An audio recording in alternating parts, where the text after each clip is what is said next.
La situation de la Bretagne vis-à-vis de la laïcité est un peu singulière du fait que 40% de l'enseignement s'effectue dans des établissements privés catholiques. Comment ce système dual fonctionne-t-il ? Comment expliquer cette présence massive du privé catholique ? Quel est l'avenir de l'enseignement catholique en Bretagne ? Ce sont à ces questions que nos trois intervenants essaieront de répondre. Samuel Jiquel, maître de conférences en histoire contemporaine à l'Université de Rennes, explique les ressorts historiques et culturels de cette situation. Stéphane Gouraud et Michel Pelé, directeurs diocésains du Morbihan et de l'Ille-et-Vilaine, tentent de mieux faire comprendre les logiques de l'enseignement privé catholique en Bretagne. Nous les écoutons.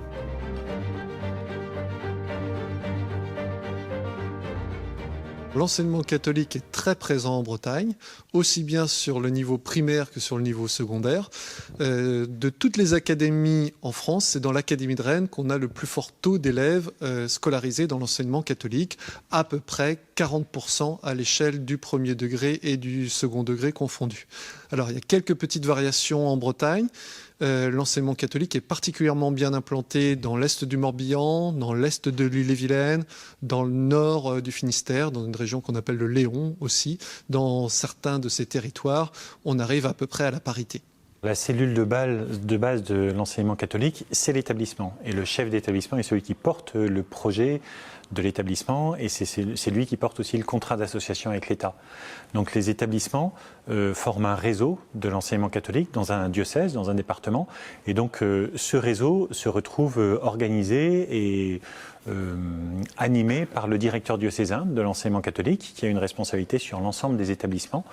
Les directeurs diocésains de plusieurs diocèses se retrouvent au niveau académique dans un CAEC, le comité académique de l'enseignement catholique, ou un CREC, le comité régional de l'enseignement catholique, pour pouvoir animer le dynamisme de l'ensemble des établissements qui sont sur leur ressort territorial. Au niveau national, il y a le secrétariat général de l'enseignement catholique qui instruit et anime le réseau de l'enseignement catholique au niveau national. L'enseignement catholique est d'abord un enseignement qui est en responsabilité sur son association au service public d'éducation. Ça veut dire que nous avons cette belle mission qui est belle et lourde à la fois de l'éducation des jeunes. Quand on parle de l'éducation des jeunes, bien évidemment qu'il y a l'enseignement, enseigner, mais éduquer à la fois. Et donc dans le cadre de notre projet enseignement catholique, nous avons cette volonté de pouvoir proposer un projet d'éducation chrétien aux jeunes et aux familles qui nous font confiance. Et c'est donc dans ce cadre que l'enseignement catholique peut agir. La forte présence de l'enseignement catholique, on la retrouve au cours des dernières décennies, c'est-à-dire depuis les lois Fallou, depuis le milieu du 19e siècle, on observe cette forte présence de l'enseignement catholique qui s'inscrit sur le temps long, qui s'explique tout d'abord par une très forte présence du clergé sur le terrain, aussi bien clergé séculier, donc les prêtres, que les congrégations masculines ou féminines. Il y a eu beaucoup d'individus, d'acteurs cléricaux pour ouvrir des établissements scolaires et les tenir. Et au fil du temps, tout cela a contribué à bâtir une réputation qui était flatteuse pour l'enseignement catholique, fondée sur une réputation d'excellence, une réputation de sérieux, ce qui a contribué à drainer des élèves vers l'enseignement catholique. Alors tout cela a évolué aussi au fil du temps. À partir des années 1970-1980, cette réputation a progressivement évolué vers une réputation qui mettait en avant les valeurs évangéliques, l'attention à la personne, qui plaît beaucoup aux parents d'élèves aujourd'hui et qui contribue même des familles plutôt détachées de la pratique religieuse à faire confiance à l'éducation catholique pour éduquer leurs enfants.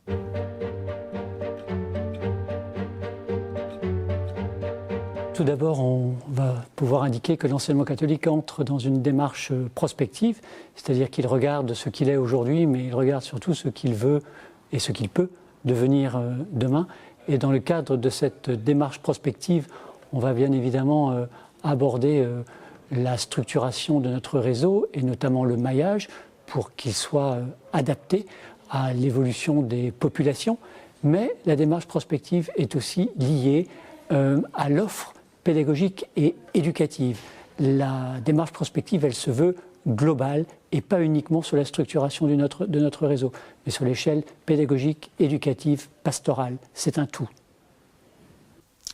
Et puis un deuxième enjeu, c'est de permettre aux jeunes générations d'enseignants qui nous rejoignent de rentrer dans la culture de l'enseignement catholique, d'être accompagnés, d'être formés et leur permettre de leur mettre tous les éléments en main pour qu'ils puissent à leur tour devenir des éducateurs qui soient vraiment qui se saisissent du projet de l'enseignement catholique, qui cherchent à proposer à leurs élèves une éducation intégrale dans laquelle l'éducation de l'intelligence, la formation de la vie sociale et de l'aptitude à faire des choix, et puis l'évolution de leur être spirituel soit en conformité et soit cohérent pour qu'ils puissent petit à petit grandir comme des êtres vraiment responsables et au service de la société.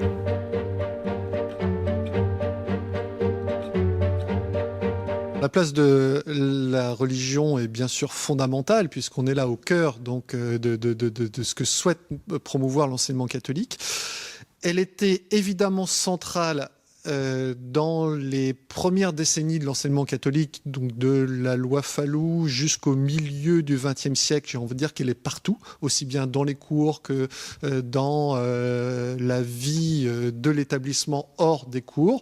J'entends par là le quotidien, les activités extrascolaires, etc. Il y a eu une évolution spectaculaire qui s'est produite vers les années 1960-70, du fait du détachement religieux de la population, du fait des lois de Bray aussi qui vont contribuer à modifier la place du religieux dans l'enseignement catholique, parce qu'avec les lois de Bray, on va passer à un système donc de contrat qui prévoit que la religion est reléguée dans le caractère propre des établissements. Ce qui signifie que désormais, les programmes d'enseignement sont les mêmes pour les établissements catholiques que pour les établissements publics. Et donc, la religion doit trouver un autre espace d'expression qui correspond donc à ce caractère propre, qui doit être défini, mais qui va correspondre dans la pratique à des enseignements de type religieux facultatif ou à ce qu'on appelle la pastorale aujourd'hui.